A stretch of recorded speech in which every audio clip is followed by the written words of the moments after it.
একেই তো বলে খেলার নাম বাবাজি। বোলতাকে উস্কে দিয়ে নিজেরাই হুল ফোটানোর মতো অবস্থা এখন ভারতের।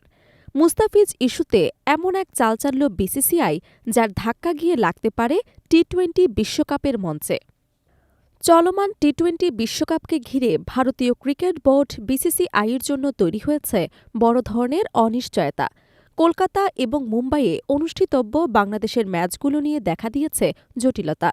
এই দুই ভেন্যুতে টাইগারদের ম্যাচ আয়োজন সম্ভব না হলে বিসিসিআইকে পড়তে হতে পারে বিপুল অঙ্কের আর্থিক ক্ষতির মুখে।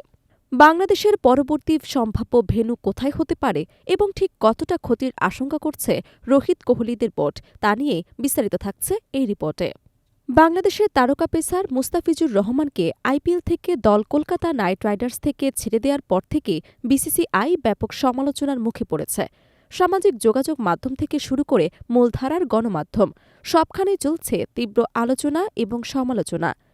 ক্রিকেট বিশ্লেষকদের মতে এই ইস্যুর দ্রুত এবং কূটনৈতিক সমাধান না হলে এর প্রভাব পড়তে পারে আন্তর্জাতিক ক্রিকেটের বহু স্তরে, যার রেশ গিয়ে লাগতে পারে বিশ্বকাপের সূচি এবং আয়োজনে।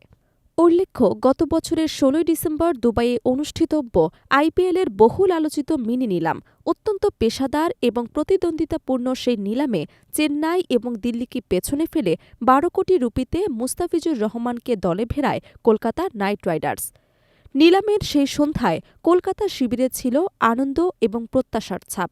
তবে মাত্র ১৫ দিনের ব্যবধানে সব হিসাব এবং পরিকল্পনায় ছেদ পড়ে।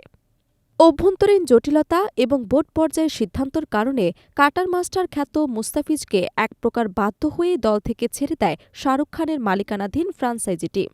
মুস্তাফিজকে হারিয়ে মাঠের পারফরমেন্সে যে ক্ষতির আশঙ্কা ছিল, তার চেয়ে বড় ধাক্কা আসে সমর্থকদের প্রতিক্রিয়ায়।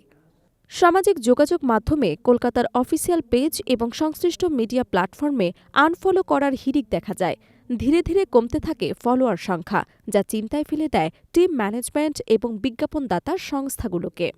এই প্রেক্ষাপটে নড়েচড়ে বসে বাংলাদেশ ক্রিকেট বোর্ড। আসন্ন টি-২০ বিশ্বকাপে কলকাতা এবং চেন্নাইয়ে নির্ধারিত ম্যাচগুলো খেলতে অনিচ্ছার কথা জানিয়ে আন্তর্জাতিক ক্রিকেট কাউন্সিলরের কাছে আনুষ্ঠানিক চিঠি পাঠায় বিসিবি।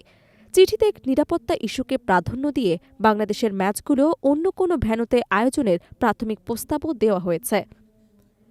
বাংলাদেশ যদি নির্ধারিত ভেন্যুতে খেলতে অস্বীকৃতি জানায়, তাহলে বিসিসিআইকে বড় অঙ্কের আর্থিক ক্ষতির মুখে পড়তে হতে পারে বলে মনে করছেন সংশ্লিষ্টরা। বিজ্ঞাপনদাতা সংস্থাগুলো বাংলাদেশের মতো ক্রিকেট পাগল একটি দেশের দর্শকদের টার্গেট করে বিপুল অর্থ বিনিয়োগ করে থাকে। এই বিজ্ঞাপন আয় সরাসরি যুক্ত হয় আয়োজক দেশের ক্রিকেট বোর্ডের তহবিলে। নিরাপত্তাজনিত কারণে যদি টাইগাররা ইডেন গার্ডেন কিংবা ওয়াংখেড়ে স্টেডিয়ামে খেলতে না নামে, তাহলে বিজ্ঞাপন এবং স্পন্সরশিপ থেকে যে বড় আয়ের আশা করেছিল বিসিসিআই, তা মারাত্মকভাবে ব্যাহত হতে পারে। শুধু বিজ্ঞাপন নয়, সম্প্রচার সত্ত্ব থেকেও আয় বড় ধরনের ধস নামার আশঙ্কা করা হচ্ছে। এদিকে বাংলাদেশের সঙ্গে ইংল্যান্ডসহ অন্যান্য দলের ম্যাচগুলো ঘিরে দর্শকদের আগ্রহ তুঙ্গে। হাই ভোল্টেজ এসব ম্যাচ স্টেডিয়ামে বসে উপভোগ করতে বিপুল সংখ্যক সমর্থক টিকিট কিনে থাকেন।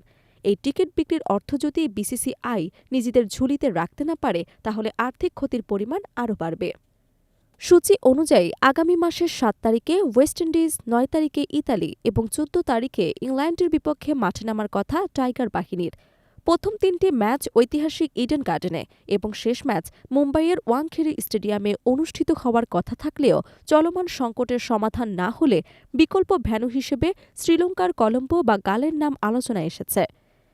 সেক্ষেত্রে আর্থিকভাবে লাভবান হতে পারে শ্রীলঙ্কা ক্রিকেট বোর্ড, আর বড় ধাক্কা খেতে পারে বিসিসিআই।